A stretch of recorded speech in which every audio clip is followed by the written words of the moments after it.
And his conspiracy theory is that a certain executive producer may allegedly feel a bit insecure and not want otherworldly beautiful women to outshine her.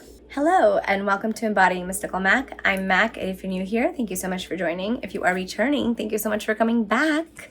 Today, okay, before we get into this, before we get into the Wheel of Time's cast editions, let's just talk about this book here because I just got this. I'm so excited. The World of Robert Jordan's The Wheel of Time by Teresa Patterson. It's essentially like a historical account of the world of the Wheel of Time, the Age of Legends, as much as they could gather about the breaking, etc. I'm so excited. There are like detailed passages about each Forsaken. I didn't get to fully get into it because the second that I saw just even a little bit, I was like, okay, I must get this. Especially because as we go through this train wreck, it seems, of a show, I am very limited to the knowledge that I remember from quite literally speeding through the audiobooks, one time.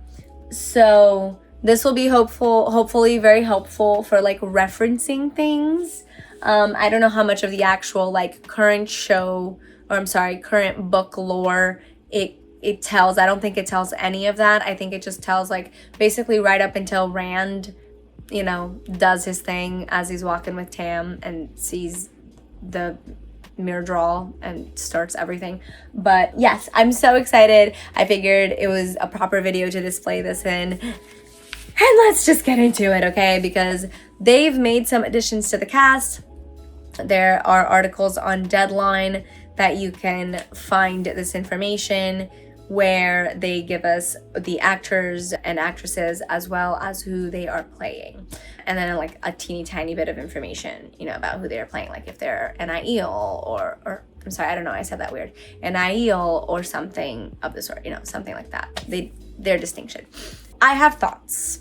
Not a whole lot of thoughts, but just some thoughts. For the most part, we know that we can at least trust them to make it look good for the most part. Okay? Haven't forgotten the silly Domani pacifiers. Haven't forgotten the atrocious rings. Okay? Again, for reference, this right here is what the ring is supposed to look like. The Aes Sedai ring. Okay? My snake has little green jewels because I'm always conflicted between the blue Aja, the green Aja, and the yellow Aja. Plus when, I was very limited when I went looking for an Ouroboros ring on Amazon because I didn't know where else to look. I think I actually did also look on Etsy and I just didn't find any. They were all too bulky. And so, and plus I have a smaller ring size. Anyways, regardless, we're getting off track. This is what it's supposed to look like. So I have not forgotten the atrocities that they made the actual Aes Sedai rings look like with that silly goose stone in the middle, because they somehow did away with the Aja shawls, which are a very easy thing to provide. I don't know why we had to add hideous fake looking stones in the middle of the rings and forsake the Aja shawls, but that is here nor there. If you are simply a viewer of the show and haven't read the books, the Aja rings look like this, and what distinguishes them typically of what Aja they are a part of is their shawl. They have a Aes Sedai shawl that is correspondent to the Aja that they chose, right? So the browns have a brown shawl, the blues have a blue shawl, etc. So they're not even always dressed in their Aja colors, especially because so long as they have their shawl around their shoulders, that is easily identifiable. Okay, it would make more sense that most of their cloaks and those kinds of things would be the color of their Aja, as opposed to having a really annoying fake stone in the middle of a really hideous ring. But that is here nor there. Let's get into the casting, shall we? To continue my previous point,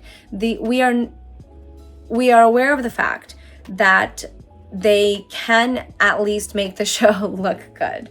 They can butcher the story to death, but they can at least make the show look good. So for the most part, I think they did pretty well in the casting department in casting these new characters. So first, we got a look at Fail, which I do appreciate the facial features from what I can call to mind about Fail.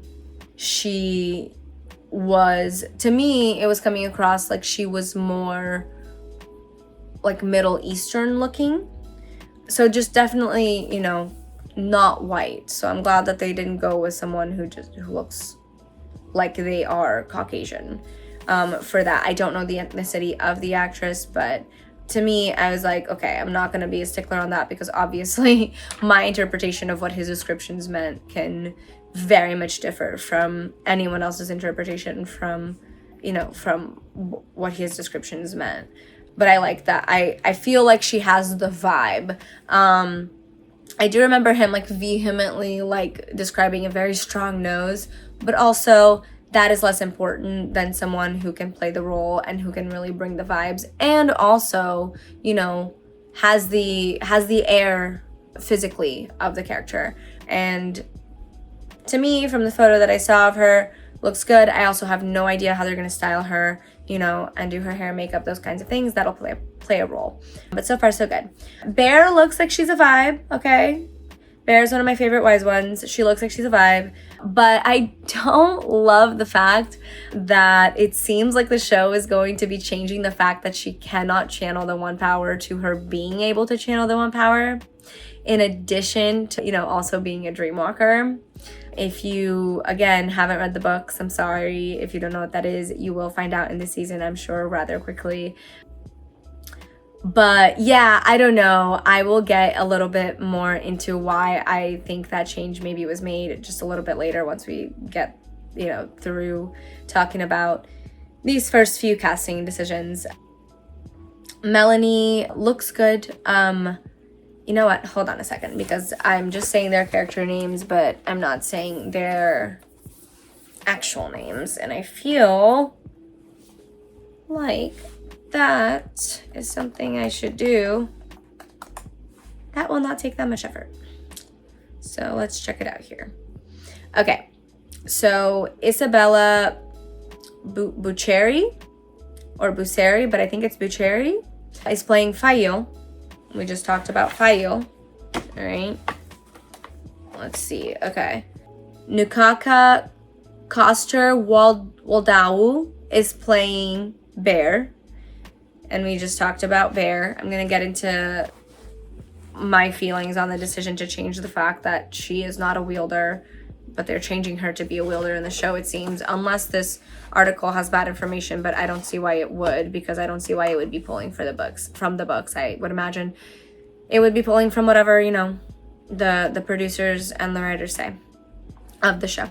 Let's go forth. We have, who is playing Melanie, that is Salome. Oh my goodness, this last name. I'm so sorry if I butcher it. Holy crap. Gunash Dottir. That is my only go that I'm going to give. She is playing Melanie. And a similar thing with Bear. Like, she looks fine. She looks like she can bring the vibe to me. But the article is saying that in their lore, because let's be real, there is Amazon's The Wheel of Time. There's the Wheel of Amazon's lore, and then there's Robert Jordan's Wheel of Time lore, okay?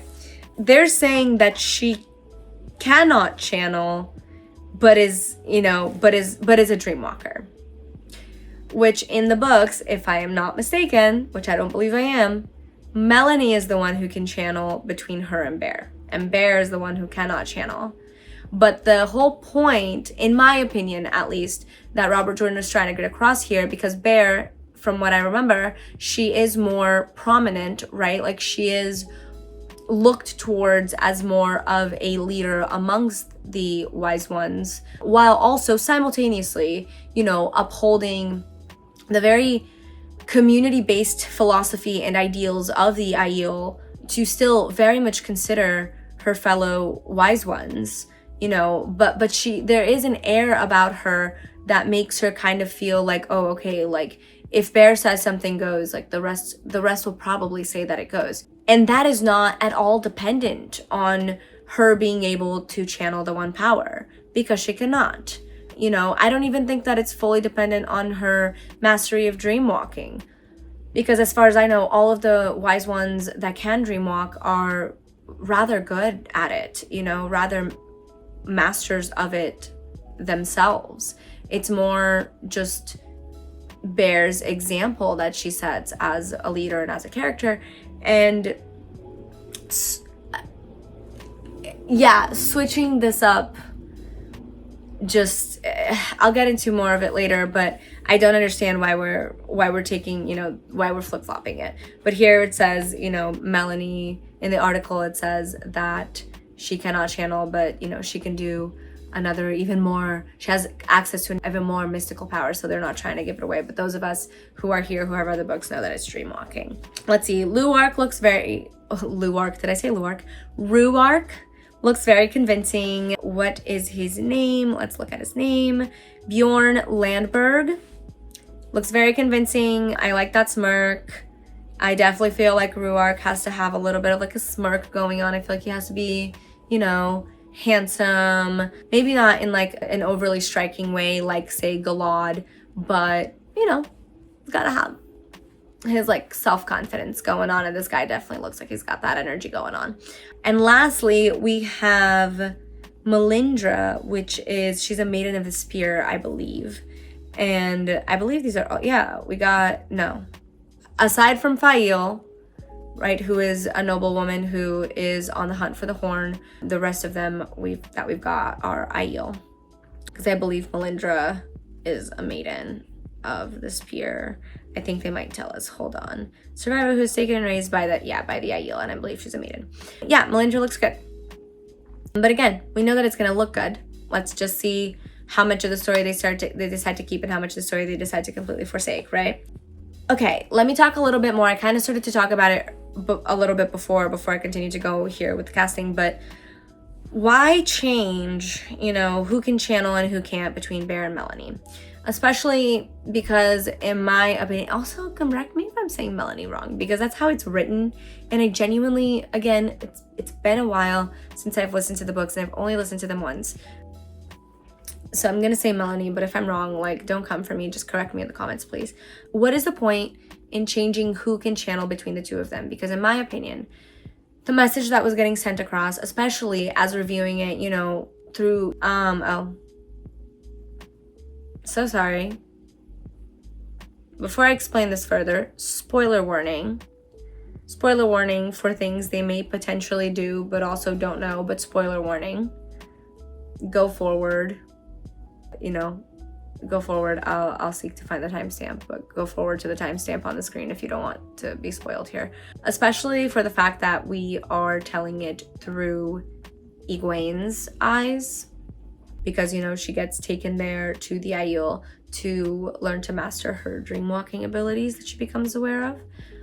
And she's seeing that, unlike in the tower, you have this air of like, the Aiel they just choose the leaders that are more suited for it a grand majority of the time.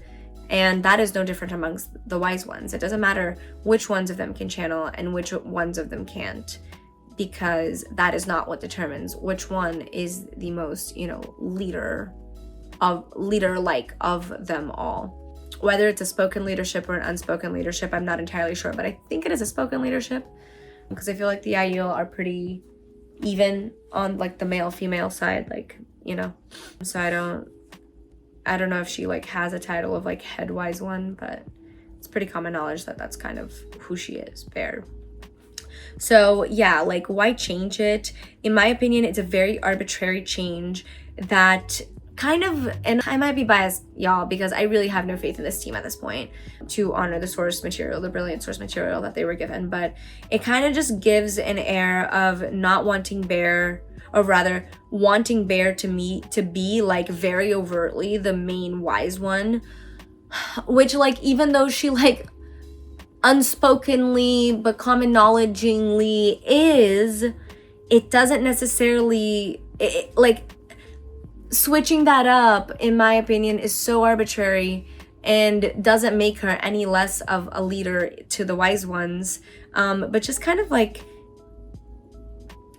could plant a seed of doubt in the sort of like very community-based philosophy of the Aiel, to the point where like, okay, yeah, the Aiel are like this, but then the wise ones, you know, their leader is like the one who can channel the one power best or whatever, which is how the White Tower does things. And I feel like the wise ones and the Aes Sedai at the White Tower are like, at least in the books, very much like foils of each other.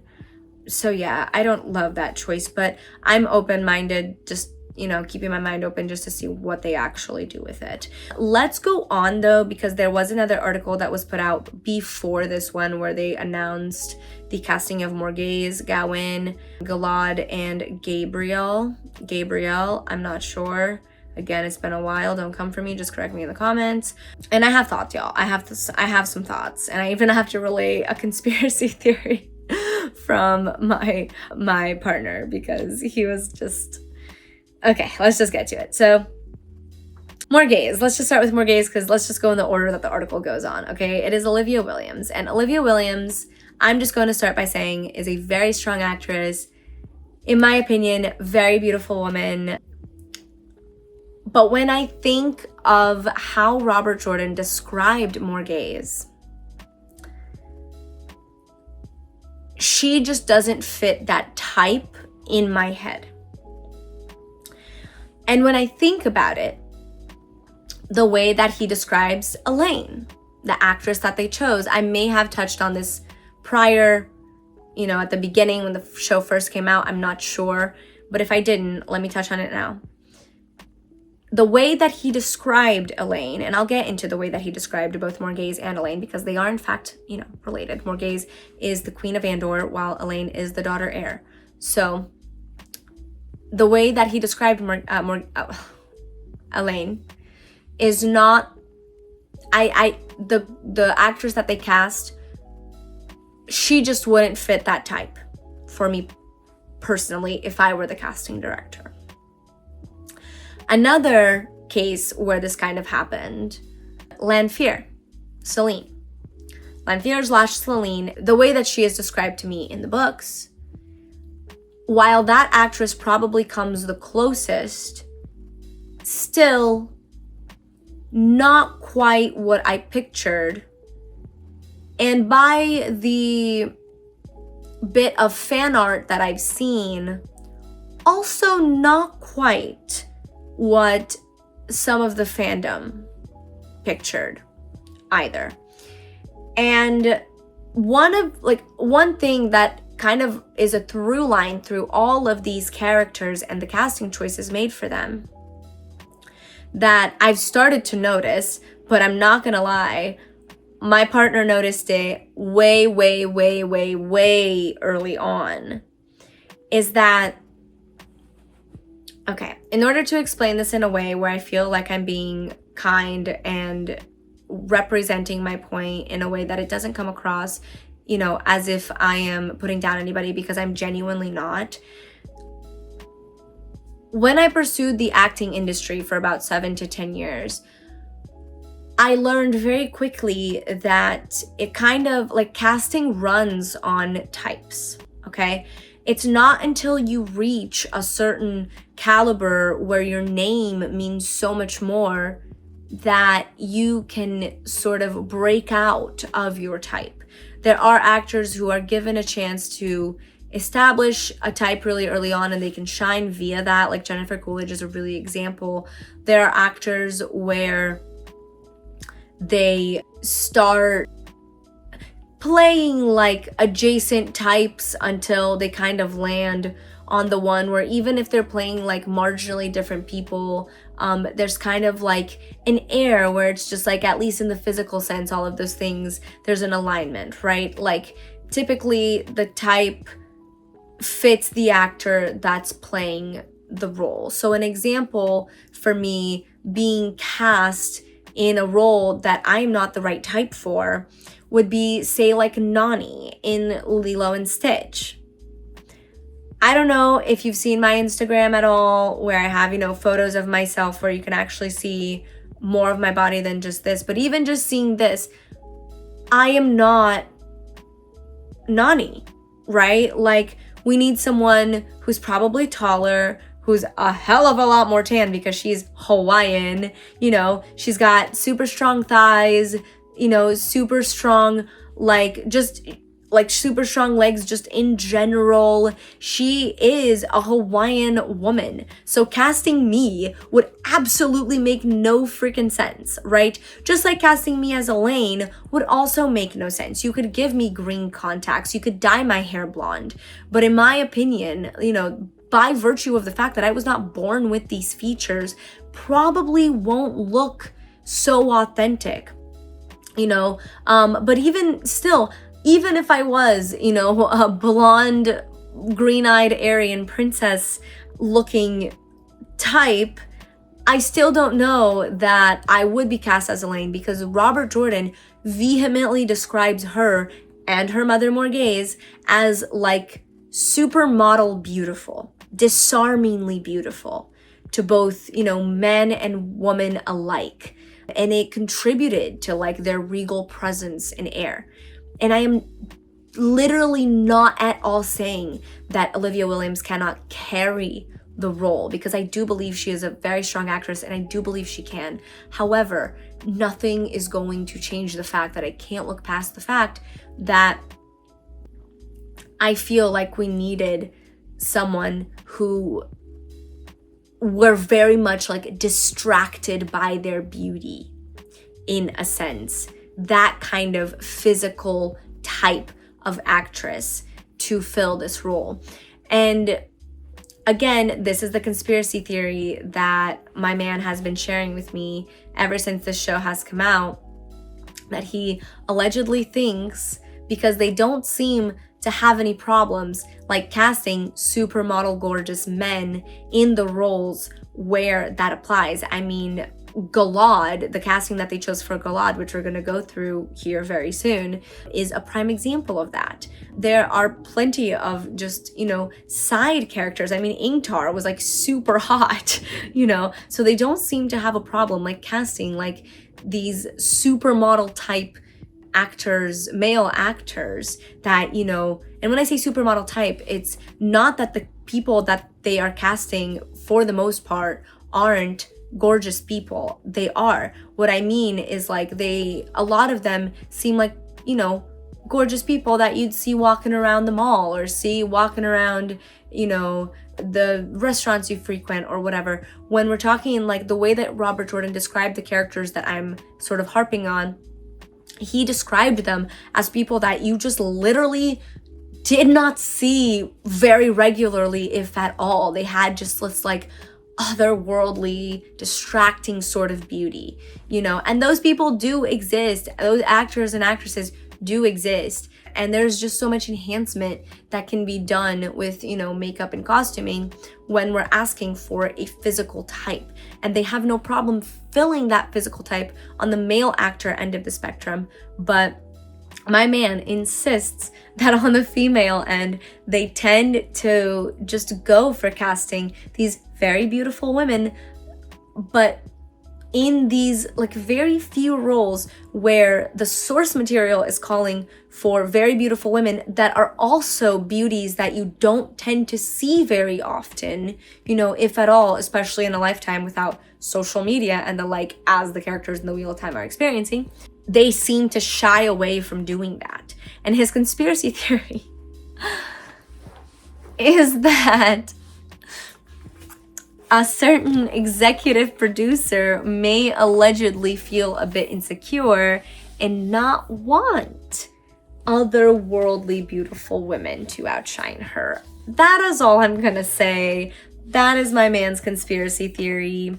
And after 3 seasons of this and casting Olivia Williams as Morghese, where I genuinely really did expect, I'm trying to pull someone to mind, and for whatever reason, I mean, I'm thinking like an older Margot Robbie type looking woman, essentially, for Queen Morghese. Especially a natural blonde, because I saw, you know, or in the very least, like a natural blonde that they can turn natural looking strawberry blonde, because her and Elaine are kind of supposed to be matching in the hair department. But I saw like a picture that was released, and I can't find the article anymore, so maybe that person wasn't released those pictures, I don't really know. But in the picture that I saw, like they didn't even dye her eyebrows, you know, lighter so that we could buy the fact that she is a strawberry blonde. So I don't know, I'm just skeptical. To me, Olivia Williams, while beautiful and while a very strong actress, I don't think fits Morghese. And I can't help but kind of feeling like these casting decisions are just validating my dude's conspiracy theory. So let's keep going. We have Luke Featherston playing Gawain. He looks like, you know, like, ooh, blue eyes. He's got like the luscious lips going on. He's got the cleft chin. He's definitely got like haughty energy, which Gawain definitely has to have haughty energy in kind of like a softer, sweeter way. Then Mr. Callum Kerr, I'm not sure, who is playing Galad. And again, here we go. They do not shy away from casting supermodel, like level attractive men. And as they should in this case, because Galad is supposed to be one of those characters that Robert Jordan describes as disarmingly gorgeous, otherworldly beautiful, one of those faces that most people probably won't even get to see sort of vibes. So Callum Kerr, or Kerr, however you say your last name, welcome to the team. This was a good casting choice. They, again though, considering that we've got Olivia Williams as Morghese here, and again, this is no hate to the actress whatsoever. She is going to act the shit out of this role, and I know that because she is a strong actress, at least from my experience. The only way she doesn't kill this, in my opinion, is probably if she gets a, you know, like bad direction. But I think she's going to act it out very well. It's just I'm not going to be able to overlook the fact that like they could, you know, pull out a supermodel hot dude to put in Galad's place, but just like they did with Elaine, they shied away from the decision for doing it for Morghese. Next, we have, is it Nuno Lopez or Nuno Lopez? I'm not sure. We don't have the little, I'm sorry, I don't know the name for the little squiggly over the N. So maybe it's Nuno Lopez. I'm sorry, I'm Brazilian. I want to say Lopez. Lopez, I don't know. Don't know how to pronounce his last name. Or his first name, it seems. I apologize. But he is playing Gabriel, which is the consort of the Queen of Andor, so Morghese's consort. And again, I don't know what they're gonna do with like hair color and things like that, because they can like dye people's hair, or they can give people wigs, etc., whatever. So, and they do have a black and white photo of him. So this is all I've got to work off of. So far, so good. I don't remember Gabriel being described as someone, you know, like Galad, like Morghese, like Elaine, like Lanfear. So they're keeping in line with that. Like, okay, yeah, we've got, you know, beautiful people, but also beautiful people that we could probably see, especially if you were to, you know, wander the streets of Los Angeles for a little bit. And I hope you can see that I'm like, this little conspiracy theory, it's just kind of interesting. It's just something to think about. Again, so far all the actors are doing a fantastic job, but it is kind of interesting how like they're willing to follow the source material's guidance in the appearance of the male actors and characters that are supposed to be like ultra beautiful, quote ultra beautiful, okay? Because of course Robert Jordan was a human, so he was also biased. I could actually make a whole video about my theories on what kind of looking women Robert Jordan preferred based on my interpretations of his descriptions in the Wheel of Time. But yeah, they just seem to be able to do it in the male actor department, but then when it comes to the female actor department, the source material is like, whatever, we'll just cast whoever we want. So anyway, that seems to be the vibe. That is the vibe. And Galad looks great, Gawain looks great, Gabriel looks good. I've gone on and on about Morghese at this point. I've gone on and on just in general, but I hope this helped you stay up to date with the shenanigans of Rafe Judkins and, you know, Rosamund Pike and the other executive producers of The Wheel of Time. And my final thoughts are, let's just see. Like I said, obviously for the most part, they tend to make it look good. So I'm excited for like costuming and things like that. But I am deeply, deeply scared for how they might potentially butcher the story this time. I'm gonna be reading this guy to kind of like get myself oriented on some of the history and things. And I guess we'll see, y'all. I think this thing comes out in March. So I guess we'll see. But thank you so much for making it this far. If you have, please consider liking the video. Please consider subscribing to the channel, and please consider clicking the bell because we do post regularly, but we don't post on a schedule. And if you did any or all three of those things, I really appreciate you. Thank you for supporting the channel. And thank you for supporting the channel as a viewer. If that, you know, if you didn't do any of those things, but you're just here viewing this video, thank you for supporting the channel as well. If you would like, you can comment you know what, let's keep in line. Wait, hold on. Let's go off of some of the people that we found casting for today. Do we have like a spear emoji? No. You know what? Let's do like the teardrop emoji because we announced a lot of Aiel casting today and their whole thing is may you always find water and shade. So let's go ahead and do like the water drop emoji. I feel like that's a good emoji. In addition to that emoji, go ahead and comment any thoughts that you had on these casting choices. Do you have any thoughts on my man's conspiracy theory about a certain executive producer maybe wanting to keep her standing as like the most supposedly conventionally objectively striking actress on the show? I'm putting all these things in quotations because I know that these things are all subjective, as is his, you know, conspiracy theory. But what do you think? And if you want to follow my social media, I'm at Embodying Mystical Mac. I also have a little covers account called @MacandTheMusic, and I'm just grateful that you're here. Thank you so much for putting up with me yapping on and on about casting choices for The Wheel of Time. I figured this video would be a fun video to have in the interim while we are gearing up to see what season 3 gets up to.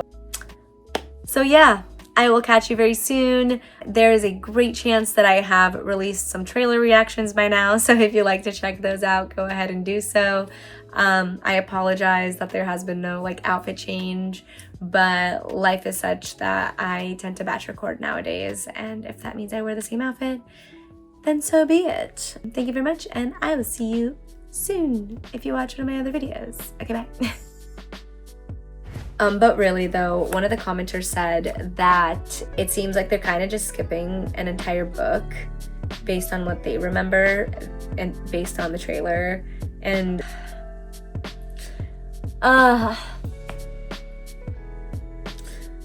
let's see the train wreck. Hopefully it's a train wreck that we can't look away from.